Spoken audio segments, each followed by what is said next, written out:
Les nouvelles en détail.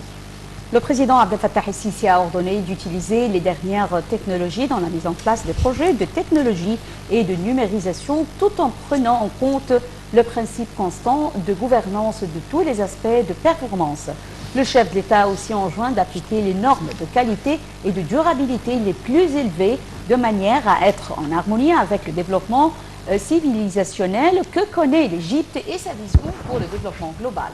Réuni aujourd'hui avec le ministre des Communications et de l'Information, Dr Amr Talat, et nombre de responsables des forces armées, le président el-Sisi a mis l'accent sur l'importance d'assurer la formation technique nécessaire en vue d'améliorer l'efficacité des ressources humaines et de former des générations et des cadres promoteurs qui seront aptes à réaliser des projets de numérisation dans tout le territoire. La réunion a de même porté sur le suivi de l'état d'avancement d'un certain nombre de projets nationaux dans les domaines des technologies et de numérisation.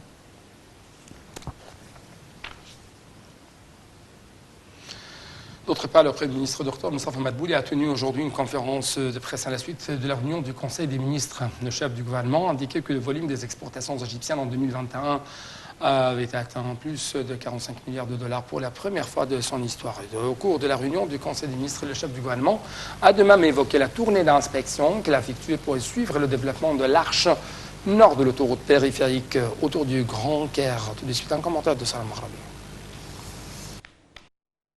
Le Premier ministre Moustapha Madbouli a indiqué que le volume des exportations égyptiennes en 2021 a atteint plus de 45 milliards de dollars pour la première fois de son histoire. Lors d'une conférence de presse tenue à la suite de la réunion du Conseil des ministres, M. Madbouli a souligné que ce chiffre est un pas vers la réalisation de 100 milliards de dollars ciblés par le président Abdel Fattah el-Sisi. Il a d'autre part indiqué que le volume des exportations pétrolières s'est élevé cette année à 12,9 milliards de dollars. Le chef du gouvernement a souligné que l'Égypte a également dépassé en 2021 d'autres pays dans l'enregistrement des expéditions. Évoquant les importations égyptiennes, M. Madbouli a déclaré que l'Égypte va prendre des nouvelles mesures qui garantissent la gouvernance de la qualité des produits importés.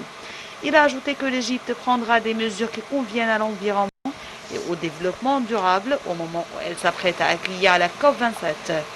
Et au cours de la réunion du Conseil des ministres, le chef du gouvernement a évoqué la tournée d'inspection qu'il a effectuée pour suivre le développement de l'arc nord de l'autoroute périphérique autour du Grand Caire. Il a souligné la nécessité de terminer rapidement le nouveau système de transport collectif conformément aux directives du président Abdel Fattah el-Sisi. Pour sa part, le ministre des Finances, Mohamed Naït, a évoqué les indicateurs positifs de l'économie égyptienne jouis cette semaine par un certain nombre d'institutions internationales dans leur dernier rapport, notamment le rapport de Moody's qui indique l'adhésion officielle de l'Égypte à l'indice JP Morgan des obligations dette des marchés émergents, devenant l'un des deux seuls pays du Proche-Orient de l'Afrique à rejoindre cet indice.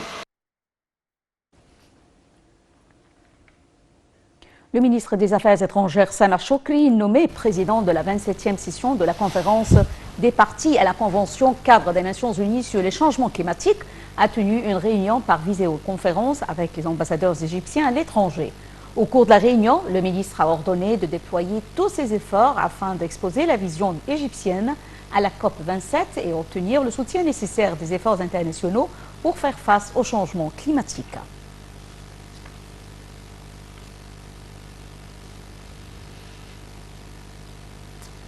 Hausse collective des indices de la Bourse du Caire due aux opérations de vente des investisseurs arabes et étrangers. L'indice principal, le JX 30, a haussé de 1% pour se stabiliser au niveau de 11 603 points. Les deux indices secondaires, le JX 70 et le JX 100, ont gagné respectivement 1,6% et 1,5%.